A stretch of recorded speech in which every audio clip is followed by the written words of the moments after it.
Hello, I'm Rythian, and this is the Beginner's Guide.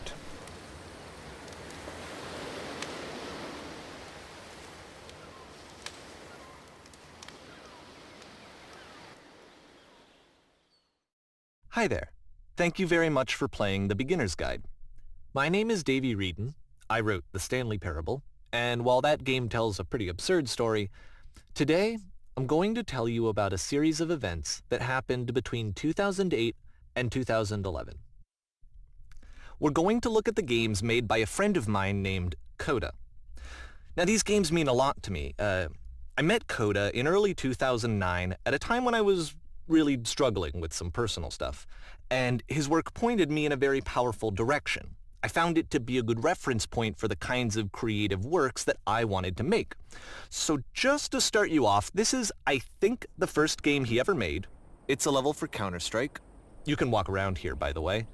And mostly it's just Coda learning the basics of building a 3D environment. But what I like is that even though he starts from the simple aesthetic of a desert town, he then scatters these colorful abstract blobs and impossible floating crates around the level. And of course, it destroys the illusion that this actually is a desert town, and instead this level becomes a kind of calling card from its creator. It's like a reminder that this video game was constructed by a real person. And it kind of makes you wonder, what was going through his head as he was building this? This is what I like about all of Coda's games. I mean, not that they're all fascinating as games, but that they are all going to give us access to their creator. I want us to see past the games themselves. I want to get to know who this human being really is. And that's exactly what we're going to do here. So, it's 2008, Coda starts making these games, and he never releases any of them. He doesn't put them onto the internet, he just makes them and then immediately abandons them, and they sit on his computer forever. And I think he really understood this image of himself as a recluse. At one point, he jokingly renamed his computer's recycling bin to Important Games Folder. So, this was just how he worked. He tended to crank them out one after the other without even really pausing to try to understand what he had just made, until suddenly one day, he just stopped. In 2011, that was it. He made his last game, and then he hasn't made another one since. And that's why I've taken this opportunity to gather all of his work together, is because I find his games powerful and interesting, and I'd like this collection to reach him, to maybe encourage him to start creating again. And if the people like you who play this also happen to find his work interesting, then I'm sure it'll just send that much stronger of a message of encouragement to Coda. So thanks for joining me on this. If you have a particular interpretation that I haven't mentioned here, or if you just need to get in touch, you can email me at daveyWreden@gmail.com. Okay, that's about it for introduction. Let's take a look at Coda's first proper game. As each game is loading, I'll show you the date that it was completed. This first one was made in November 2008. As you can tell, this isn't exactly a normal game. This is more of a story that you and I will listen through and play through together. I hope you'll enjoy it. I've been looking forward to this for a long time. Warning. Whisper machine active. Shift destruction imminent. This game is called Escape from Whisper, and it's one of the more generic games you'll see from Coda.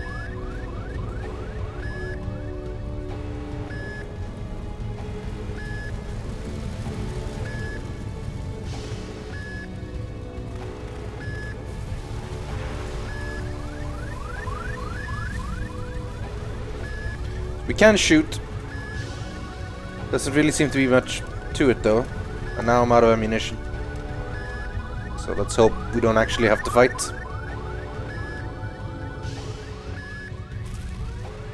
Security call reached. Hostile alien life form inbound.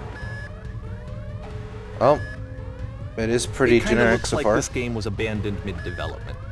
For instance, you have this gun, which you'd think would indicate that there are supposed to be monsters or enemies somewhere, but then clearly there are no enemies anywhere.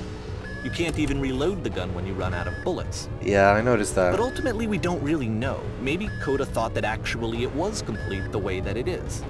And I think that we should talk about his games for what they are, rather than for what they're not. begin ship evacuation. I love how you can see the bottom of the universe from this room.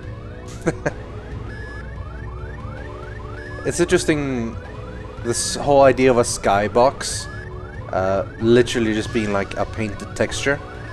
But if you were not to look very close, you just walk past, you would go like, oh yeah, it's the universe out there. Don't really think about it. Game design. Suppose we're going to get into the discussion of that a lot in the beginner's guide. Apparently this space station has a labyrinth on it. Sure, I don't know. There's really no reason for it that I've ever been able to discern, so in the interest of time, I'm just gonna skip you on past it. Thank you.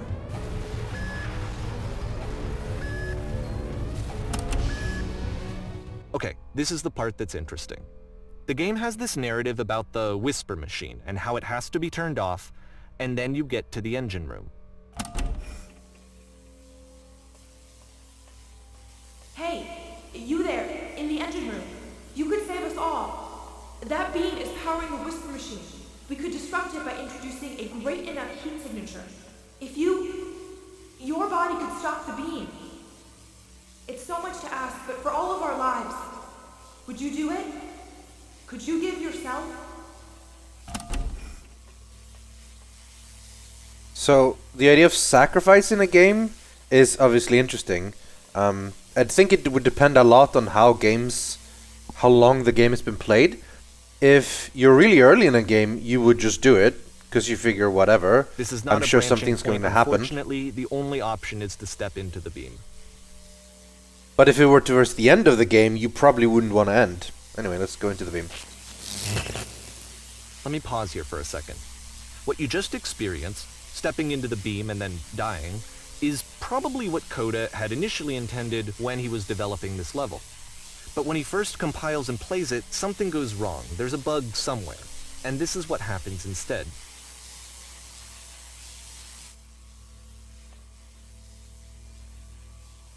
Okay, let's try again.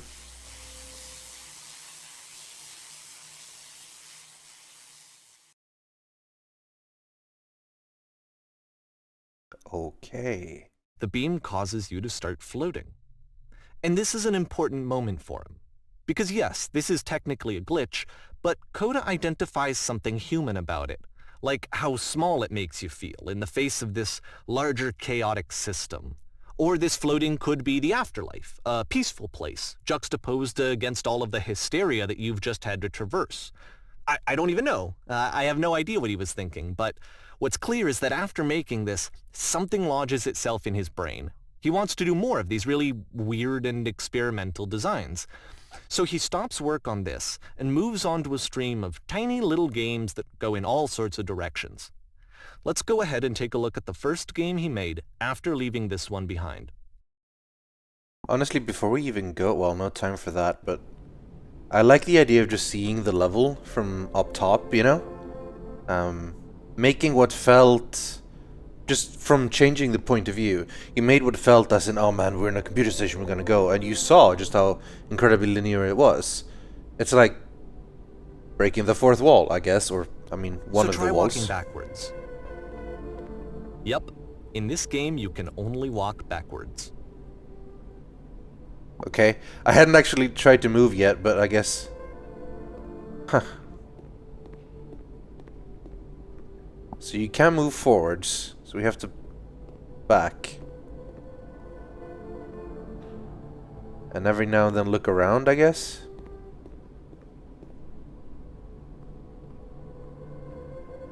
So it's a short and relatively minimalist experiment combining motion and narrative. It is less advanced than the previous game, but actually it seems to be more focused, more complete. Coda's trying to give it a unique voice rather than simply basing it on a pre-existing trope.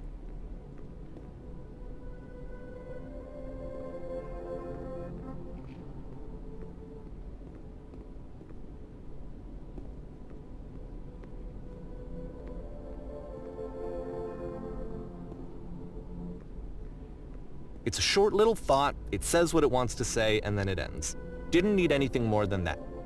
Which to me is why it works, because it gets out quick. Okay, next one.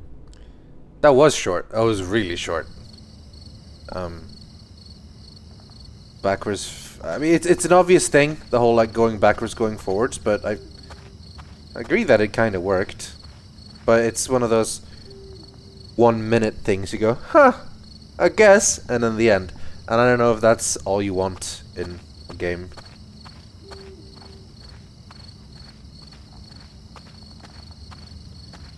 Okay, so very limited vision here. And that's it. Okay, the meaning of this game won't be clear just yet. Please be patient with me for a few more games, and I promise you'll see what makes it interesting. So the only thing that said on the sign was you are now entering? Oftentimes, Coda would put bizarre titles like this one at the start of his games. Nonsense in every direction. I wish I'd known him at the time that he was making these early games. He would really only talk to me about his work as he was making it. Once he stopped work on a game, like, that was it. It was dead to him. And I don't agree with that at all, but what are you gonna do? So, I mean, there's only really one way to go here, you'd think. But it seems like a lot of players desperately want to break something. I know it's tempting, but there's actually nothing over here. Sorry. See? It's this type of thing. You see one path, and you know when you're playing a game and you want to go, and you see the path you think you want to go, you desperately immediately want to walk the other way because you want to see if there's a secret thing, you want to see if there's a side quest, a cool item or something, which then sometimes makes it so that you go somewhere and you get left or right. And you go left, and then, oh, it looks like left is where we want to go. So you go back, and then you go right, and then it turns out like, oh, no, wait, right was where we needed to go. So you're going to go left, and then you go, and then you find left, and it's like, oh, there's just some health and ammunition or whatever. I guess I'll go back right. So then you go back right, you finish a boss fight or something, and then you go, okay, I guess I need to go back and pick up some health and ammunition. So you go to left, you pick that up, and then you can finally go right again. It's sort of part of how people experience games, and in this case it's very obvious. Like, you have the obvious path to go, everything else is in this case literally grey, and you try to find other things around, but nothing, because this is more of a limited game. Like, it's really stretching the point of calling them game at this point. Like Davey's talking about Coda and the games he made, they're more like, well, I guess, I mean, they are. Once you've been slowed to an absolute crawl, the door at the top of the stairs opens. So why, if Coda's not showing these games to anyone, why bother opening the door at all? Well, to show you, I'm modifying the game here so that when you press the use key on your gamepad, it'll bring you back up to full speed so you can enter the door for yourself.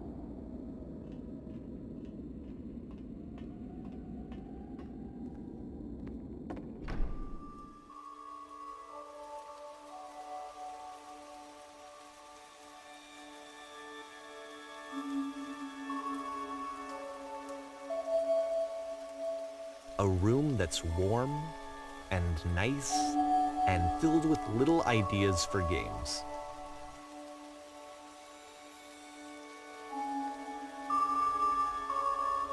Coda would often tell me that he didn't mind if people thought of him as cold or distant. He said that he knew that he was actually a vibrant and compassionate person, but that it takes time to really see that. It can be a very slow climb to get there.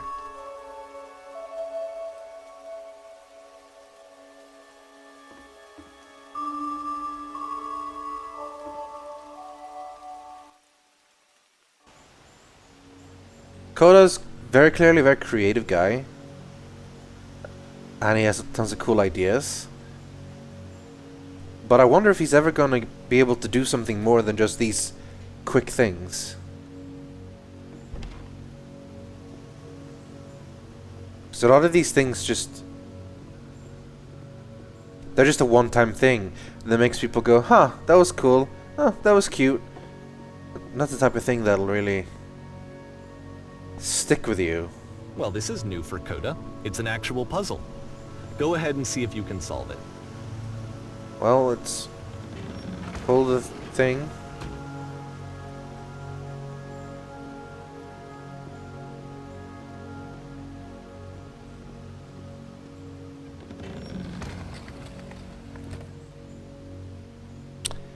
That didn't go well.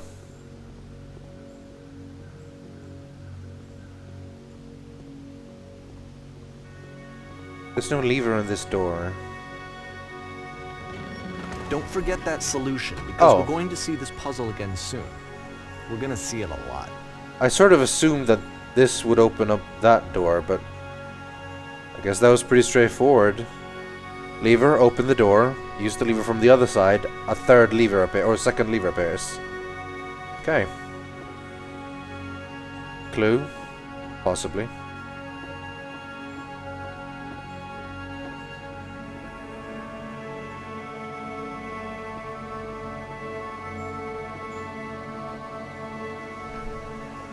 So that seems to be it, right? You walk down a corridor, you solve the puzzle, you get to the end. Simple enough. Alright, now I'm going to modify the game again, so that when you press the Use key on your gamepad, it'll remove all of the walls from this room. Here we go. Wow.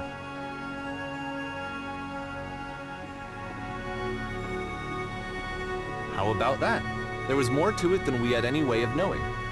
I actually find it funny that this game comes after the Stairs game, since they essentially convey the opposite idea. So, in the Stairs game, a dull exterior concealed a rich interior. And then, in this level, a dull interior hides this fantastic outer world. Either way, I think that the point is the same, is that most of the time you don't get to know what you're missing, or even that you're missing anything. That's not your role as a player. So if your role here is not to understand, then what is it? Observe? Oh, here we go again. We're going back to this one. You are now entering. You are now exiting. Aha. So, this, combined with the entering game from earlier, tells us that Coda believes his games are connected somehow.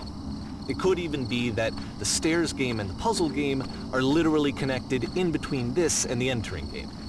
There's a bigger picture that all of his games are meant to play a role in, some larger meaning that we won't be able to grasp until we've seen all of them. And once we have, we can step back and start to understand what exactly that bigger picture is. So far there's not much to them. So there has to be a connection, right?